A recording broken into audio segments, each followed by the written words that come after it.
হাওড়ায় চাঞ্চল্যকর ঘটনা। হাওড়া শিবপুরে সেখানে আজ গুলি চলার ঘটনা। পারিবারিক অশান্তির জের হাওড়ার অভিজাত আবাসনে স্ত্রীকে গুলি, গ্রেফতার স্বামী। পুলিশের দাবি জেরায় গুলি করার কথা স্বীকার করেছেন স্বামী। যে পিস্তল থেকে গুলি করা হয়েছে সেটিও অবৈধ, কোনো লাইসেন্স নেই।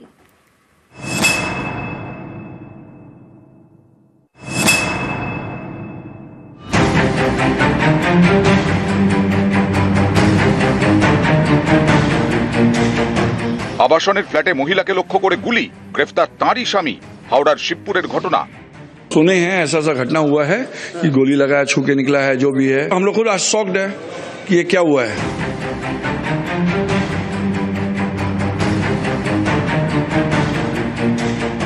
বছর 29-এর পুনম যাদব শিবপুরের এই আবাসনে থাকেন স্বামী এবং 2 সন্তানের সঙ্গে।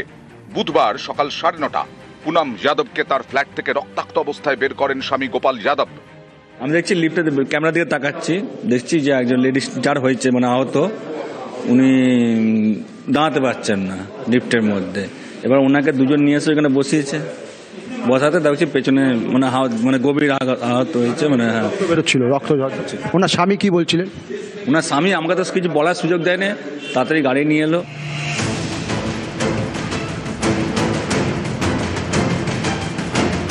পুনমকে প্রথমে হাওড়া বেসরকারি হাসপাতালে ভর্তি করেন তার স্বামী। সেখান থেকে কলকাতার একটি বেসরকারি হাসপাতালে নিয়ে যান। সেখানকার ডাক্তাররা জানিয়েছেন মহিলার মাথার ডান দিক ছুঁয়ে গুলি বেরিয়ে গেছে, রক্তক্ষরণ হয়েছে।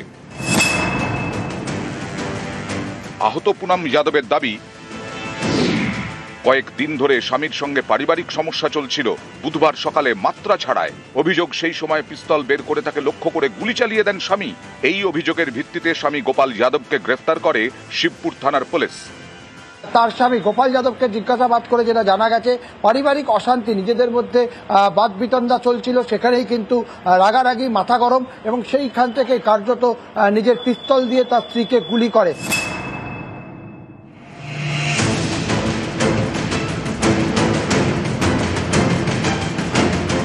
ফ্ল্যাটের ভেতর থেকে একটি পিস্তল উদ্ধার হয়। পুলিশের দাবি এই পিস্তল থেকেই গুলি চালানো হয়। পিস্তলটির কোনো লাইসেন্স নেই। গোপাল যাদব পেশায় ব্যবসায়ী, তার কাছে এই লাইসেন্সহীন পিস্তল কিভাবে?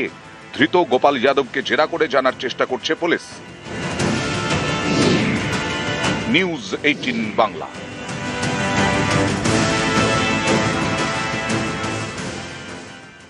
বোস বনাম কল্যাণ সংঘাত চরমে। রাজ্যপালের বিরুদ্ধে আর্জি কল্যাণের। পুলিশের কাছে চিঠি দিয়ে আর্জি সাংসদের। পুলিশকে চিঠিতে রাজ্যপাল পদের উল্লেখ নেই। সিভি আনন্দ বোসের নামে আবেদন কল্যাণের। গতকাল কল্যাণের বিরুদ্ধে থানায় অভিযোগ রাজ্যপালের। জামিন অযোগ্য ধারায় অভিযোগ বোসের।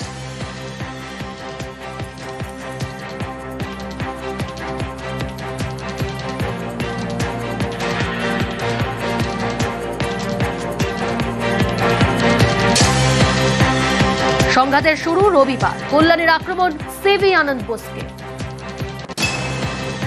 এদিকে পাল্টা জবাব দিয়ে চ্যালেঞ্জ ছুড়ে দিলেন রাজ্যপাল। রাজ্যপালকে আগে বলুন যে রাজ্যপালের ভবনে যেন বিজেপির সমস্ত ক্রিমিনালদের যেন রাজভবনে না রাখে। ওই রাজভবনে বসে ক্রিমিনালদের রাখছেন আর সবাইকে একটা করে বন্দুক দিচ্ছেন আর বোমা দিচ্ছেন, মেরে এসো তৃণমূলের লোকেদের। আপনি আগে সব বন্ধ করুন। আপনার মতো অপদার্থ রাজ্যপাল যতদিন থাকবে, বিজেপির চাকর বাকর রাজ্যপাল যতদিন থাকবে, ততদিন ভালো জিনিস পশ্চিমবাংলায় কখনো দেখতে পাবেন না। I have thrown the Rajbhavan open for public scrutiny. Citizens are coming in, media is coming in to see whether there is any arms and ammunition in this Rajbhavan. There are serious implications of this allegation. Rajbhavan is protected or secured under the security charge of the Calcutta police. When a ruling party MP says that arms and ammunition are available inside the Rajbhavan, is he expressing his lack of confidence in the police force of the state? I can only repeat the prayer of Jesus on the cross.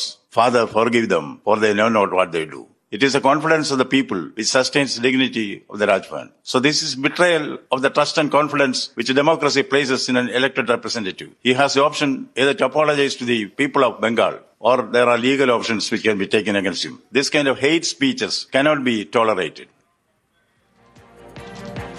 এরপরেই রাজভবনে যৌথ তল্লাশি CRPF ও কলকাতা পুলিশের। Bomb squad ও dog স্কোয়াডের তল্লাশি।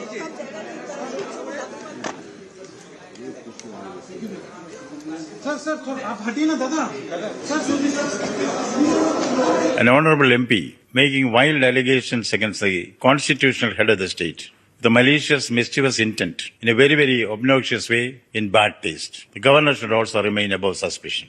Of the governor himself, ordering a joint combing operation in the Rajbhavan has been done. Nothing has been detected so far. Strong legal action will be taken against the erring member of parliament. 5 articles, provisions of the Bharatiya Nyaya Sanhita has been violated by the member of parliament.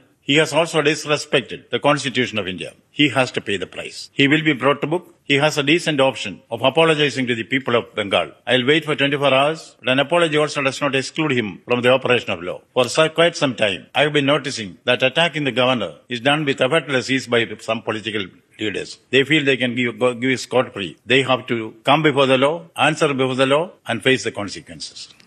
আইনি পদক্ষেপের হুঁশিয়ারি সাংসদেরও। আমি CB আনন্দ বোসের এগেনস্টে অভিযোগ করেছি, currently residing at Rajbhavan. অভিযোগগুলো হচ্ছে ইন্টেনশনালি, উইলফুলি, ডেলিবারেটলি, পারপাসফুলি কতগুলো স্টেটমেন্ট করেছেন to excite rebellion and subversive activities এবং encourage feeling of separatist activities against the government.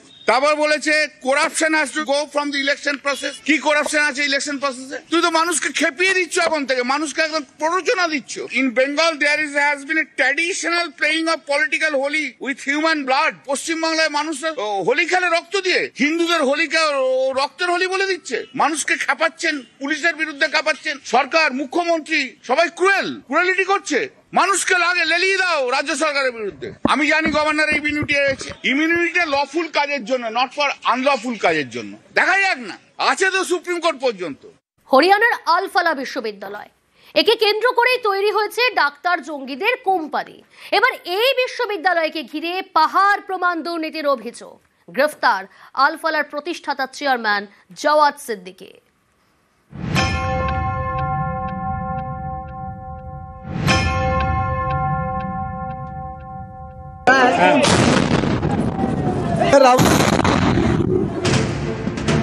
দিল্লির লালকেল্লার সামনে ভয়াবহ বিস্ফোরণ, যা রক্তাক্ত করে রাজধানী রাজপথকে। এই নাশকতার শিকড় পৌঁছয়ে হরিয়ানার ফরিদাবাদের আল ফালাহা বিশ্ববিদ্যালয়। বুধবার এই শিক্ষা প্রতিষ্ঠানের প্রতিষ্ঠাতা চেয়ারম্যান জাওয়াদ সিদ্দিকীকে গ্রেফতার করল ইডি। একসময় তার বিরুদ্ধে 7.5 কোটির প্রতারণার অভিযোগ ওঠে, 3 বছরের জেলও হয়। তদন্তকারীদের দাবি, কোটি কোটি টাকার দুর্নীতি হয়েছে এই আল ফালাহাকে সামনে রেখে। যে দুর্নীতির অঙ্ক প্রায় 415 কোটি টাকা। ইঞ্জিনিয়ারিং কলেজ হিসেবে পথ চলা শুরু করে আল ফালাহা, তারপর সেখানেই শুরু হয় ডাক্তারির পড়াশোনা। 1997-এ ইঞ্জিনিয়ারিং কলেজ তৈরি হয়। আল ফালাহার মাথায় যে ট্রাস্ট রয়েছে তার ঠিকানা দিল্লির ওখলা। 2014-এ কলেজ থেকে বিশ্ববিদ্যালয় হয় আল ফালাহা। ডাক্তারি পড়ানো শুরু 2019-এ। এখন 200টি MBBS আসন রয়েছে। 30 একরের আল ফালাহা এখন 70 একর এলাকা জুড়ে। একটি 650 বেডের হাসপাতালও রয়েছে। এমন বিশ্ববিদ্যালয়ে যেখানে ভর্তি হতে কোনো পরীক্ষা দিতে হয় না, কোটি টাকার ডোনেশন দিলেই মেলে সিট। ইডির দাবি, ডাক্তারি পড়ানোর কোনো বৈধ অনুমতিই ছিল না এই বিশ্ববিদ্যালয়ের কাছে। ন্যাকের স্বীকৃতি ছাড়াই চলছিল আল ফালাহ, বৈধ অনুমোদন ছাড়াই ছাত্র ভর্তি করা হচ্ছিল। অর্থাৎ শিক্ষা প্রতিষ্ঠানের নামে দুর্নীতির আখড়ায় পরিণত হয়েছিল আল ফালাহ। সেখানে তৈরি হয় সন্ত্রাসের কারখানা। আল ফালাহকে কেন্দ্র করে তৈরি হয় ডাক্তার জঙ্গিদের company, white collar terror. Delhi বিস্ফোরণের আত্মঘাতী জঙ্গি উমর নবী এই আল ফালাহারই চিকিৎসক। শুধু উমর নবী নয়, আল ফালাহার আরো 2 চিকিৎসককে গ্রেফতার করেছে পুলিশ, মুজাম্মিল শাকিল এবং শাহিন সাইদ। মুজাম্মিলের বাড়ি থেকে তো পাহাড় প্রমাণ বিস্ফোরক মিলেছে। লালকেল্লার সামনে যে গাড়িতে বিস্ফোরণ হয়েছে, দিনের পর দিন সেই গাড়ি দাঁড়িয়েছিল এই বিশ্ববিদ্যালয়ের পার্কিং লটে। গোয়েন্দাদের দাবি, আল ফালাহার 10-15 জন ডাক্তারের কোনো হদিশ পাচ্ছেন না তারা। সন্ত্রাসের আঁতুর ঘরে এবার দুর্নীতির ধাক্কা। নিউজ 18 বাংলা।